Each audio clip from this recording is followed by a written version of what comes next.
Hey now, welcome to the Cardinals Stand Out in Your Career podcast presented by Alumni Relations. I am Nick Taylor, the Executive Director of Alumni Relations here at SVSU, and really excited today. Got a good friend, someone with a lot of knowledge in the area. We're going to welcome Steve Hensley, who's the Community and Economic Development Director for Saginaw Future here in our area. Welcome, Steve. Glad you're here. Nick, thanks a lot. I appreciate the invitation. It's always good to be back on campus.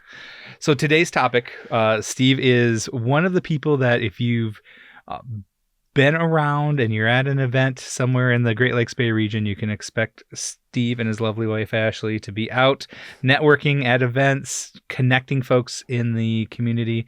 So today we really want to talk about networking and etiquette. What are some proper ways? So our audience are all SVSU alumni, ranges all different parts of their career. But one of the things that I've noticed, especially, is for recent grads, that networking is kind of a big topic. They're either too aggressive or not aggressive enough, or there's a lot of questions. Let's start off. I want you to define what networking etiquette is and why you think it's really important in a professional setting. Yeah. I think for a lot of folks, and especially young professionals, when they think about networking, and oftentimes we think about it as pretty serious. We relate it to our profession, our career, our work. And so the way I would usually attack it, and my recommendation would be to others, sometimes it's just about getting out. It's about making meaningful relationships, meeting people. And I think the vague, often broad thought about networking would be, how is it going to maybe open that door for upward mobility for my individual career, or serve me and my connections, how my role in how I do my job. And I think that that's true, and networking can do all of that. But I think when you go at it from a meaningful way, creating genuine relationships, and you're authentic about it, and you're not necessarily going out there, what's in it for me, but how do I just meet some new folks, friends, whether that's professionally as well as socially, and how can I also provide something or give back? And I think when you look at it that way, it makes it a lot easier. Just sort of come down a little bit on a more just low-key way. Sure. And things happen. You meet people, and I think that it's proven well for me and the people I've met as well. I appreciate that. And one of the questions I always get, especially from recent grads, people who are starting maybe a new profession, and that is, I'm not a good cold caller. I'm not good in a room and just walking up to somebody and start talking. What are some approaches or practices that you see that might work for someone who's at a networking event, and just being able to coming up and create that conversation without being intrusive? Yeah, that's a great question. And some of my earlier roles and some of my volunteerism on some other committees and boards I've served on, that's one of the conversations we've had. I was involved in the Saginaw County Young Professionals Network, and being receptive to, when we're at events, there's oftentimes people, maybe a first time, second time at an event of that nature. So if you see someone from that side, if you're that individual who can walk up and help introduce yourself and be forthcoming, probably will help that person calm. Because the worst case scenario, we're all a little nervous when we walk into those environments. And to your point, it might be a little overwhelming, and you're sensitive to standing by yourself. So I think if we're on the other side of things and we can be that individual to help make that connection is a key piece. But back to your question, if you walk in and you're that individual, I think it's important to be confident. And that's the thing about networking. Over time, it will develop your confidence. But certainly, people might be nervous going into an environment. I think that if individuals, in my experience, if you're able to go into a networking event that's a little more casual, say a business after hours, whether that's a chamber function or one of the young professionals networks, that you can It's not as high level. It's not maybe the luncheon. You're right. You can just kind of come down a little bit if you're someone who might be able to walk up to the bar and maybe order a drink, and things will often materialize in an organic way and strike up a conversation with people, and it works out. And those are the scenarios that keep you coming back for more. And when that happens, usually over time it's successful and you gain confidence in the process. I'm going to ask you to check me on this. Okay, you ready? Because as you were saying that, the first thing that I work with a lot of young professionals here at the university in I'll hesitate to say true mentoring fashion, but in a mentoring fashion where I'm a little longer in the tooth, the gray hair is out there, right? So they know I've been around a while. And one of the questions that I get is how do I network with other folks around campus without being too, I use the word intrusive. Usually they say too aggressive in that. And I always ask folks when we have this conversation, I say, okay, give me 3 people that you know that you think are great networkers. And they kind of think through and like, okay, I'm like, okay. And before I ask them, well, how do they do it or anything, I ask them, what do you know about them? What have you found out? And they will pull out little tidbits. But when they say, oh, this person's a great networker, more often than not, the things that they know about them, they learned much later.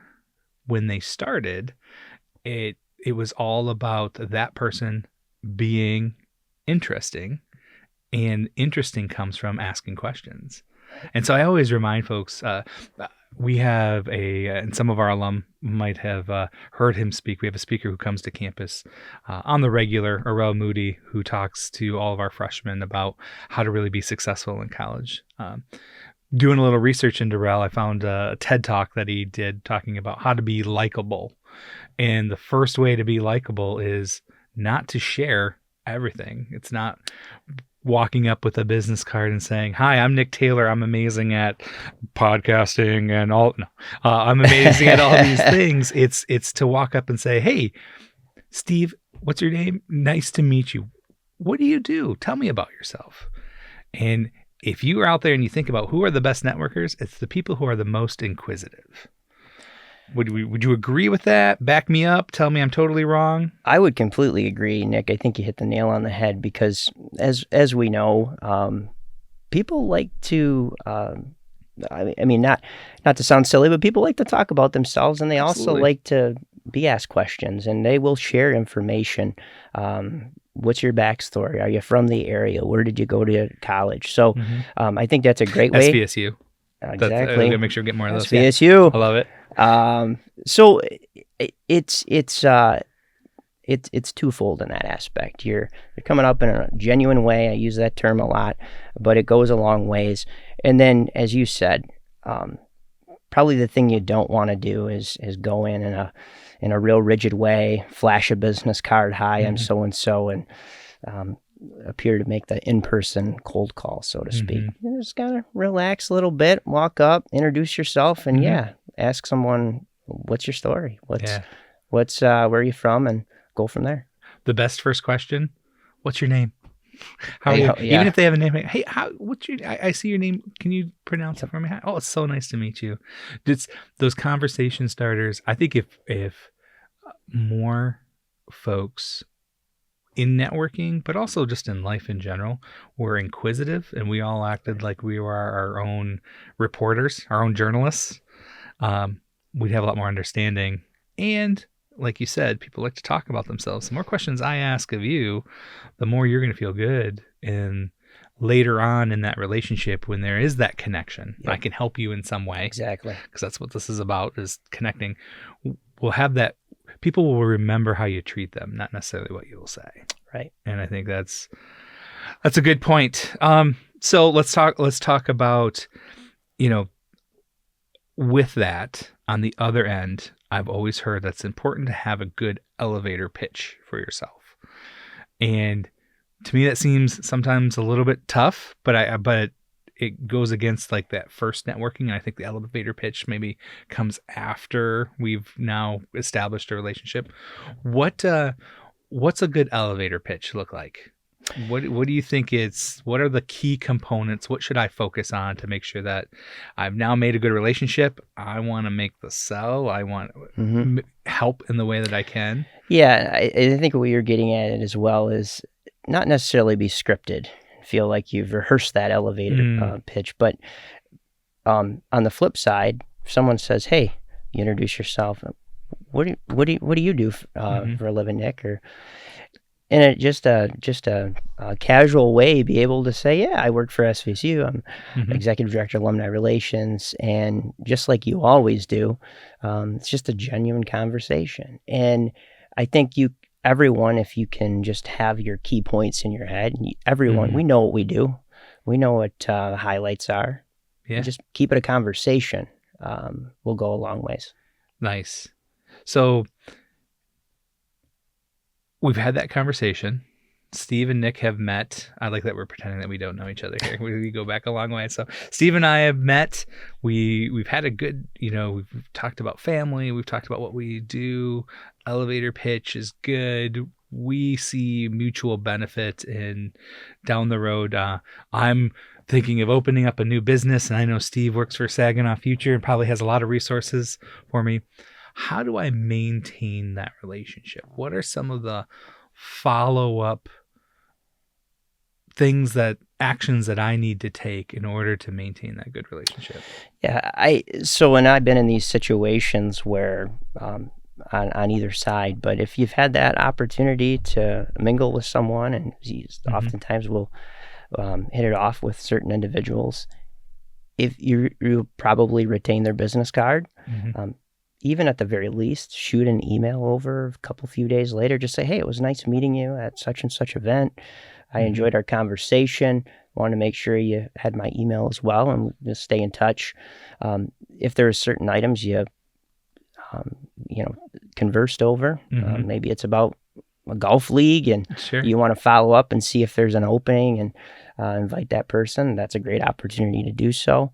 And then there's also it's very nice to send just a nice note in the mail, old school, and goes a long ways depending on the scenario. So I think just keeping that open and letting someone know that you enjoyed their time and meeting them, and maybe you just know that based on the circles that you're likely to run into them again, you can make that note. Hey, let's link up. Look forward to seeing you next time. So I have difficulty in follow-up, not necessarily, no difficulty taking those steps, but I have difficulty down the road.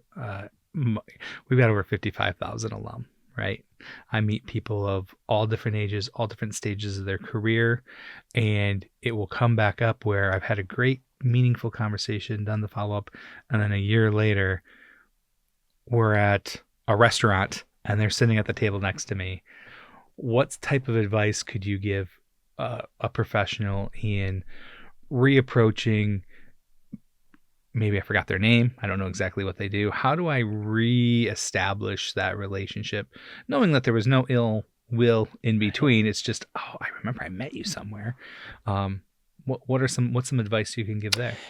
Yeah, we've all been there, and sometimes it can be awkward because then I'm thinking to myself, does he remember me if I say something? And might clearly remember that's Nick Taylor that I spoke to at that event almost a year ago. But hey, if we're sitting close to each other, or just even make eye contact, or even at the end of that dinner, I can maybe walk up and say, "Hey, Nick," right? Yeah. And be forward, say, "Steve Hensley, I believe we met at the SVSU Alumni Awards last year." And you're probably going to go, "Oh, that's right." Right. And it's a good way to just recalibrate that relationship, and nice to see you, how you been, and go from there. I've always found that people respect and definitely appreciate just genuine authenticity. Right. Hey, I'm sorry. I know that we have talked, and I remember having a good conversation and all positive things, but I can't remember your name or where we talked. And I think that's bringing that up and remembering, I think pointing out the good part of it. Like, I remember you because of something good. Yep. People, it drops the guard down a little bit. Yes. People are not as offended. And if they are, let's be real about the relationship anyway. So was it really going to go far, right? Yep. But just being that authentic self and saying, "Hey, I really appreciate, I know that we've had a conversation before, and I remember good things and being like, oh, that's somebody I should get to know. Who are you again? People respond to that much more appreciatively, and it's created more goodwill than trying to like find a way around it, and or hey you, that kind of thing. Yep. That used to be my thing. I was in admissions for a long time, and I probably met with at one point I know it was over 2,500 different students who came to the institution who had a meeting with me personally. There's no way I'm going to remember all those students, and I used to be like, oh, it's good to see you. And it's much more important to just be authentic. Yeah, I would agree with that as well. And I think it's important if you do have an idea who the individual is, or maybe what they do for their career, or how they're connected to the community, being aware that they might come across a lot of people on a regular basis. Absolutely. So then we necessarily should be sensitive to that. Yep. But again, you're correct on that. I mean, being authentic goes a long ways. So on that theme of authenticity, one place where I always laugh, I think there's a lack of authenticity, is social networks, like platforms, social media. I'm talking LinkedIn, Facebook, those type areas, any social media out there. What are a few pointers or key good elements you could give an alum that says this is a good networking etiquette that you should have on something like LinkedIn? Well, when I've been very conscious of this as an individual and my personal social media accounts, is I think being able maintaining optimism. We live in a world that's easy to become cynical, or to get caught up in, especially social media posts and threads, and it could run the gamut of items to become. Thank you for not getting political. Okay. Of course not. No, that's my favorite. Sorry. And it could be from as mundane to large. And so whether you've attended a community event, a function, somebody received an accolade or an award, and you want to make a comment, congratulate them, and keeping that umbrella of optimism, goodwill, speaking highly of others and other organizations. I don't think most professionals would steer clear of speaking negatively and ill will about individuals and organizations in that sense personally. So we wouldn't want to put that in writing. Why would we do that on social media? So it says a lot about somebody too. Right. The oversharing. I think what's important is, as a professional, I see myself as someone who represents my organization. I'm proud of my organization. I'm going to promote the things that are happening on social media, but also I'm remembering that I represent a larger group than just myself. And we tend to think of social media. We've gone through this could be a whole nother episode. Don't worry. I won't make you do it. But we tend to go through this whole kind of maturity through social media. And I always remind myself that on social media, people are putting their best foot forward, right? I look at LinkedIn as my online resume and a way to connect. It's not a bad thing. It's a great thing. And it's important to keep that in mind. So I should keep it up to date. Yes. I should, like you said, part of my network, if I'm on there and I see that Steve has gotten a great new promotion or recently had a child, I should absolutely, by the way, congratulations. I should absolutely make good comments and let him know, and also what it does on social media as part of that is it broadens that network so that someone who knows me and maybe doesn't know or remember Steve from somewhere, it paints a better picture for folks to kind of understand that network and where it's out there. Yes. I am a big believer that, LinkedIn, we've seen I think it's like a 500% increase on LinkedIn since 2020. Thank you, pandemic. But I'm also a big believer that it's super helpful. We recently, the alumni relations professionals in the state of Michigan, have organized into a statewide group that shares ideas, and we've done it through LinkedIn, and it's a important tool, important aspect. What's your social media habits like for networking personally? Well, I think over time, I've taken a little bit of a step back on some of the other social media platforms. I still go on LinkedIn fairly often. I know you're Snapchatting away like crazy. Never even been on Snapchat. Love it. But the Facebook and the Instagrams, again, limiting some level of screen time, individual choice. But over time, going back several years, I learned that as I became more involved in the community, my friends and those followers on those networks began to develop into beyond just friends and family. And in that same aspect, there's a larger group of people that are following you, seeing your postings. So I think that it's really important to just be sensitive to how you conduct yourself on a social media platform. And remember, as you just said, we represent more than just ourselves. We represent our organizations, potentially other organizations that might be in a volunteer base that we're not even necessarily, getting a paycheck from. Sure. But if we're involved and people know us based on maybe a nonprofit or a board or a place where we spend our time, you're representative of them. And I do want to say one other point to that.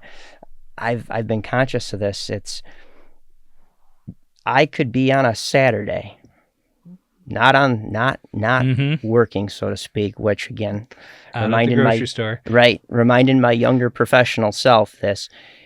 If we're in the grocery line, we're going through the Starbucks line, and we all have bad days. We all do. And if maybe an order was mistaken, it could be easy to be frustrated. It's happened to all of us. But don't forget, you could be up there, and you never know who's behind you, who's actually working the counter, who knows of you. And I think it's important that you conduct yourself in that professional manner. It's just good life advice, man. Yeah. Beyond the professional networking. Exactly. I heard recently on a separate podcast, I won't reference it here, talking about how we see celebrities treat waiters or someone who's serving them, and they were talking about how I always it sounds funny, but I always put me at that sentence. Well, I brought the water and delivered it to the table. I'm doing such a great job. And it was funny because it was like, well, why? That sounds really self-indulgent and kind of a little strange. And what it was reminding that person was like, I'm going to treat that person with the same respect that I would want to. And if I was having to do that task, what I was. And I think that goes back to networking as we go and we meet folks at chamber events or in our, in our world, professional conferences are really a big part of it. And as we go through and meet those folks, those are people who are there for the same reasons. They're trying to better themselves. They're trying to do a great job in what they're doing, setting goals that are helping their organization. And if I can help them achieve that, that's probably going to be very beneficial for me. Yep. Speaking of goals, okay, one of the questions that I get from again, younger professionals who are just kind of starting out in whatever profession it might be. I thought this was a great question and I had no answer for it. So I'm excited to hear your answer. What should my networking goals be? Can I put a number to it? Should I say I'm going to be at event X, whatever that is? What are my goals? What is the intention there?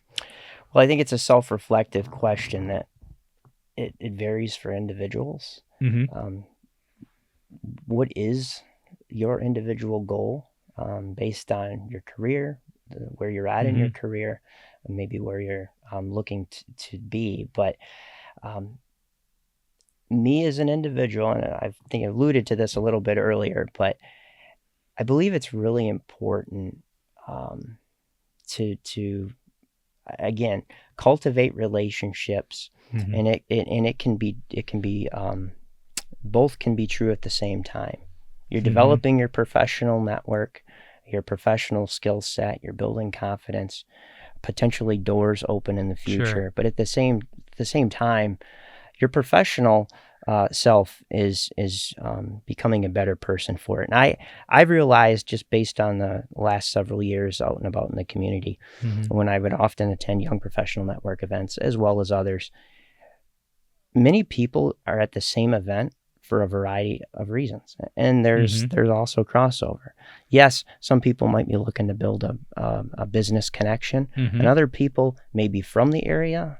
Other people may not be from the area, and they're just looking to get out, other like-minded folks, build some camaraderie, some friendship. And I think when you go in on that sort of angle, and have expectation, but also let it happen organically, that's when things start to materialize. And also, it might not happen tomorrow. I went to an event last night, and today I'm hoping to have a relationship that's going to take me from A to B. It really does sort of create your professional network, personal network. And last thing I would say is, we all know, as the older we get, we grow further into adulthood, away from college.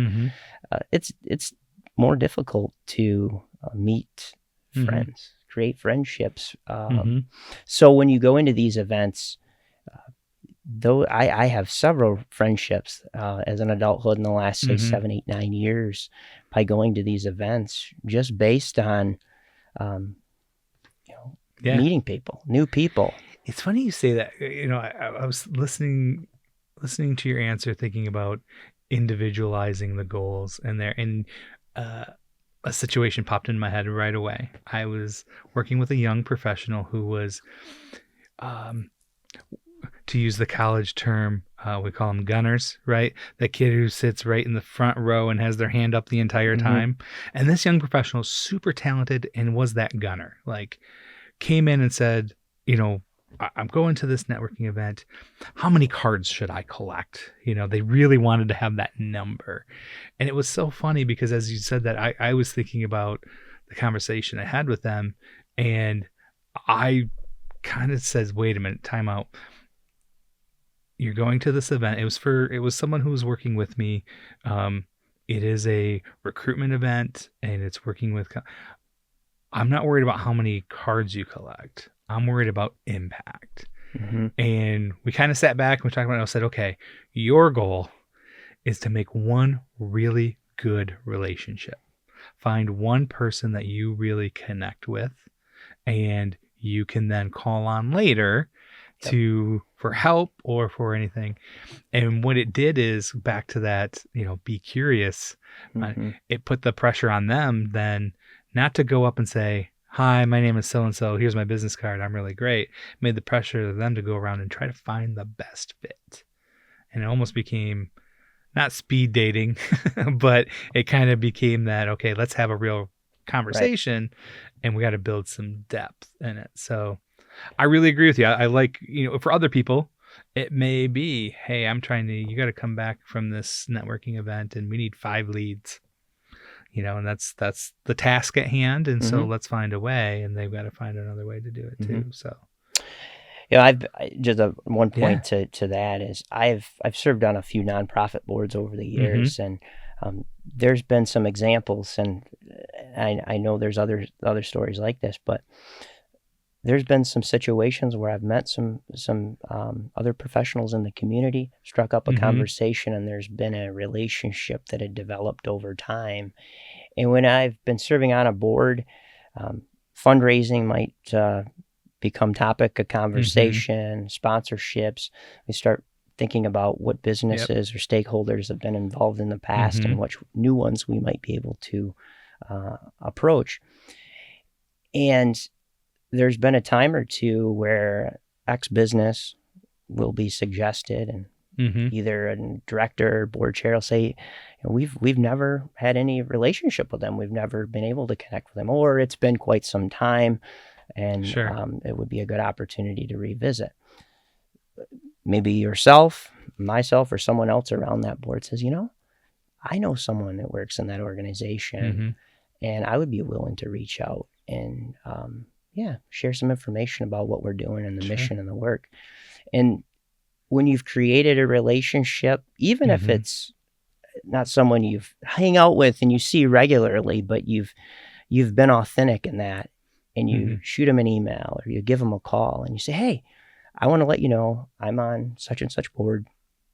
We're looking for some new sponsors. I don't believe your organization or business has been involved in the past. Do you know the right person that I might be able to share some information with up the chain? Say, sure, send it on over.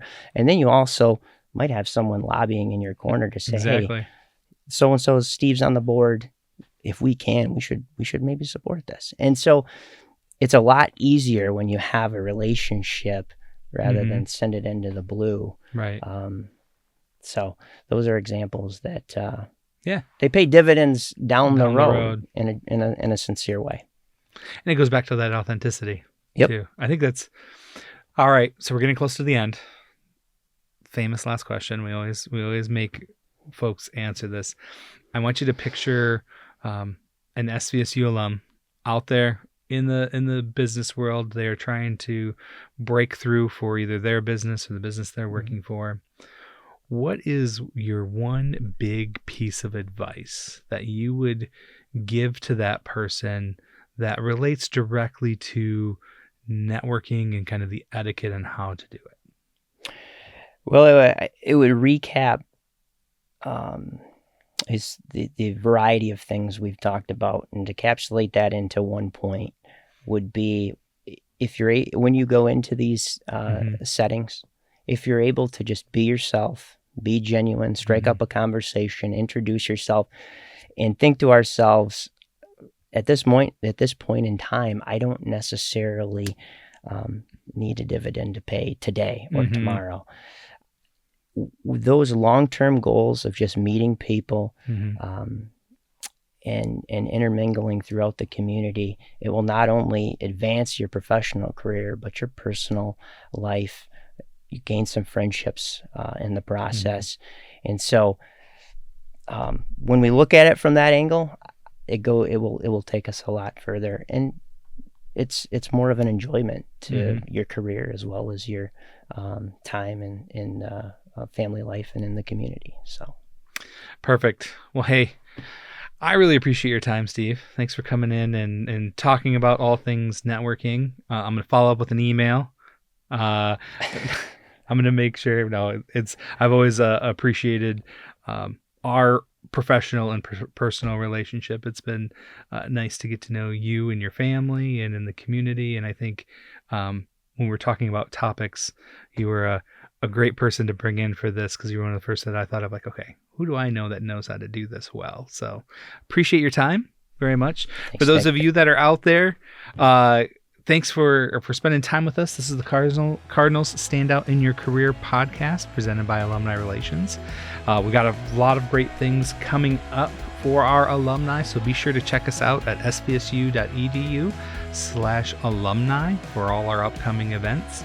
Remember, we love it when our Cardinals stand out in their community, so continue to let us know what you're doing. And as always, it's a great day to be a Cardinal. Thank you.